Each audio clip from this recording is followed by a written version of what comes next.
Hello hi, आप सभी का स्वागत है हमारे न्यू ब्लॉग में। मैं सुषमा के यूट्यूब चैनल में आप सभी का स्वागत करती हूँ। और बता दूं कि दोस्तों कि मैं आज बहुत खुश हूँ। खुश इसलिए हूँ, बाबू तो मेरा बीमार है, मैं भी परेशान हूँ, सर्दी खांसी है।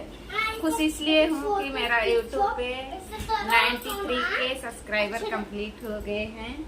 तो नहीं हो रहे थे जल्दी, लेकिन हो गए, इसलिए बहुत खुश हूँ। तो प्लीज आप लोग ऐसा ही अपना प्यार दुलार सपोर्ट बनाए रखिए।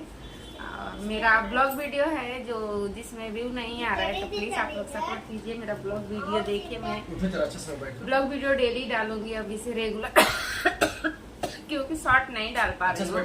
तो प्लीज आप लोग हमें सपोर्ट कीजिए। मेरा बाबू कुछ बोलेगा, सपोर्ट सब्सक्राइबर बोलो बोलो जल्दी। जय श्री राम। जय श्री राम। बोलो बोलो, अच्छा से बोल जल्दी जल्दी बोलो।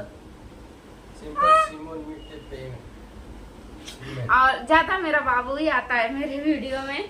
तो आप लोग को कैसा लगता है प्लीज कमेंट में जरूर बताएं। और मैं बहुत खुश हूँ, बहुत खुश हूँ। खुश इसलिए यही हूँ कि मेरा सब्सक्राइबर बढ़ गए हैं। तो प्लीज आप लोग अपना प्यार दुलार सपोर्ट ऐसा ही बनाए रखिए। और मेरा ब्लॉग वीडियो आप लोग डेली जरूर देखिए।